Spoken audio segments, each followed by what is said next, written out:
首先，欢迎各位同学选修机构设计与应用课程。今天要进行的单元是第5单元机械零组件介绍。我是华夏科技大学蔡玉祥老师。在这个单元里面的话，我们主要的学习目标与大纲，主要包括了机件、机构、机械的定义、机械零组件的种类以及应用、螺纹的原理与分类、弹簧的应用与分类、件的用途与分类、销的用途与分类这几个大的目标。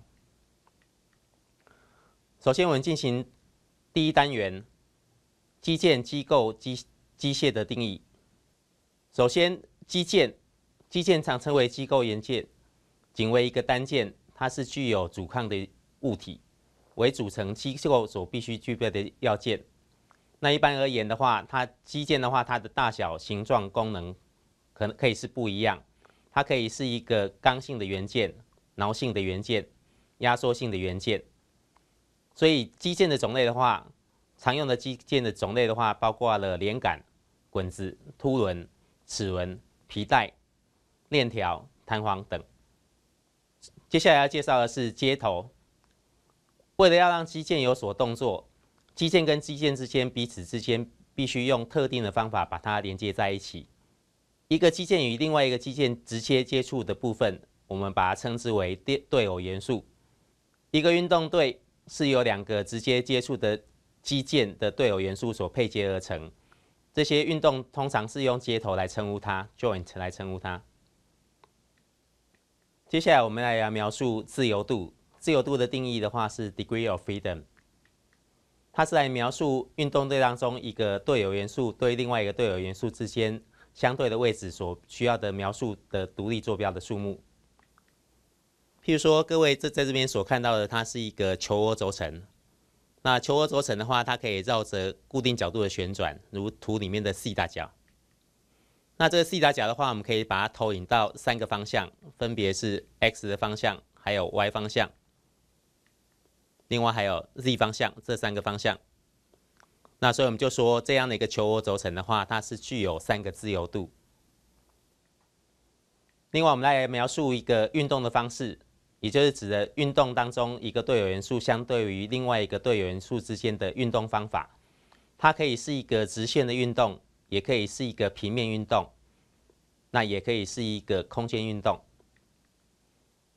它的接触的方法指的是运动2个对偶元素之间相互的接触方法，包括了点接触、线接触或者是面接触。点接触或者是线接触的话，我们又把它称之为高对。譬如说，像滚珠轴承或者是滚柱轴承，它是一个高对的接触。面接触的话，它是一个低对。譬如说，像是一个活塞与气缸壁的接触的话，它是一个低对的接触。另外，接头的形式的话也非常多种，像是第一种的旋转对，也就是说这个地方它是可以做旋转的。第2个滑行对，它在这边可以做左右的滑行。第3个滚动对，它可以来做滚动。第4个凸轮对，那我们这边是一个主动键，这边是一个从动键。第5个的话是齿轮对，它是互相啮合的一个齿轮。第6个的话是螺旋对，它产生一个螺旋的运动。第7个的话是圆柱对，它既可以旋转，也可以左右移动。第8个的话是球面对，类似刚刚的球涡轴承。第9个的话是平面对。这是几个不同接头的一个形式。另外，我们要来针对机构的话，我们把英文的话是 mechanism， 它是将机件与接头用特定的形式把它组合起来。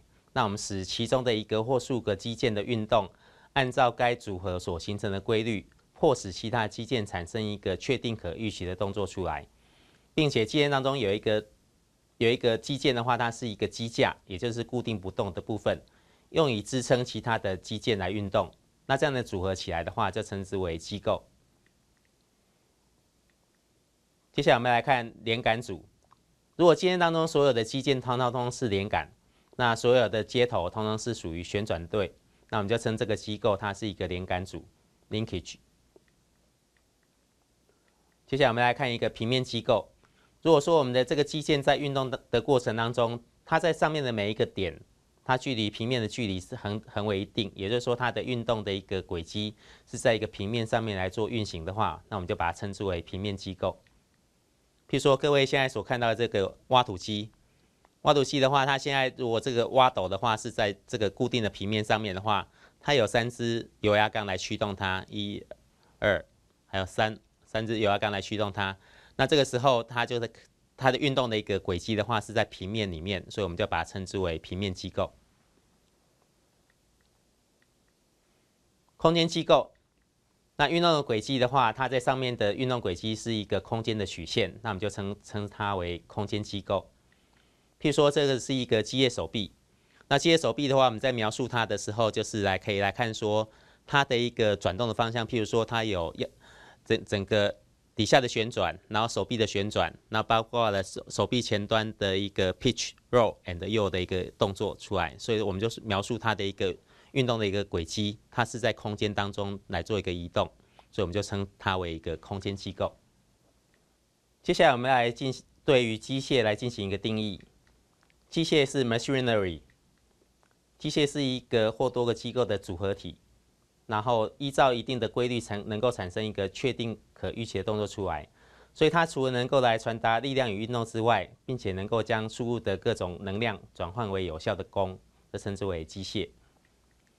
那机械的种类的话，包括了像车床、汽车、洗衣机、冷气机、缝纫机等等，这些我们都把它称之为机械。那我们接下来看说，机构到底跟机械到底有什么区别？